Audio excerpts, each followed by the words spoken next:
بتہ وصول کر کے آپ کے خاندان کو، آپ کے پورے ٹبر کو اس میں حصہ ملتا تھا. یہ پوری رپورٹ کے اندر ہے، اور میں رپورٹ میڈیا کے سامنے بھی رکھ لیتا ہوں کہ میں اس کی بات کر رہا ہوں. پھر اس کے بعد ایک اور پوائنٹ میں اس میں رکھنا چاہتا ہوں کہ میں نے اویس مظفر ٹپی کو آصف زرداری کے لیے 14 شوگر ملوں پر قبضے میں مدد دی، جو کہ کم پیسے دے کر خریدی گئی. مطلب یہ کہ آپ زرداری کے شوگر ملوں کی بات ہو رہی ہے کہ وہ بھی انہوں نے عزیر بلوچ سے قبضے کروائے، اور انہوں نے مظفر ٹپی اور ان لوگوں کو استعمال کیا. آگے جا کے کہتے کہ میں نے اپنے گروہ کے 15-20 لڑکے آصف زرداری کے کہنے پر بلاول ہاؤس بھیجے، جنہوں نے بلاول ہاؤس کی گرد و نواح میں لوگوں کو ہراساں کیا اور 30-40 کے قریب بنگلے اور فلیٹ زبردستی خالی کروائے، جن کو خریدنے کے لیے آصف زرداری نے مالکان کو بہت قیمت ادا کی اور ان کو ہراساں کیا. آپ کے گھر کی بات ہو رہی ہے کہ آپ کی گھر کی بنیادیں بھی جو ہے اس میں لوگوں کا خون شامل ہے. 30-40 جو اس کے ارد گرد گرتے لوگوں کو ہراساں کر کے ان کو باہر نکالا گیا. خوف اس کا ہے، اس لیے آج غصہ تھا. ان سوالوں کے جواب دینے ہوں گے. پھر اس کے بعد آگے جا کے کہتے ہیں کہ انہوں نے جب حالات خراب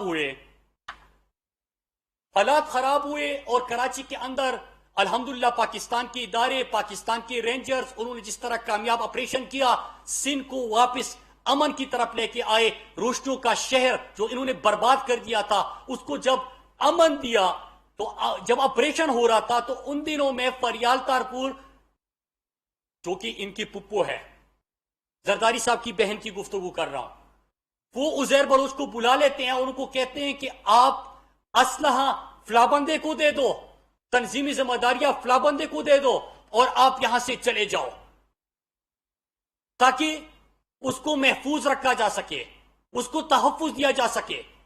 تو یہ آپ اس قسم کی چیزیں کہ کراچی کے اندر قتل ہوتے رہے، کوئی اس انکار کر سکتا ہے؟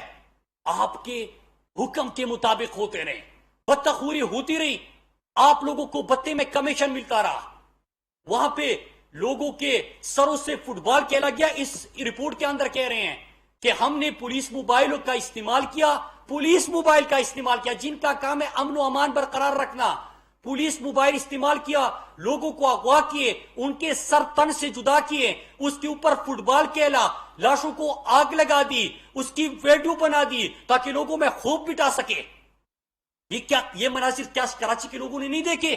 آج لوگوں کو پتا چل رہا ہے کہ آپ کے حکم پہ ہو رہا تھا.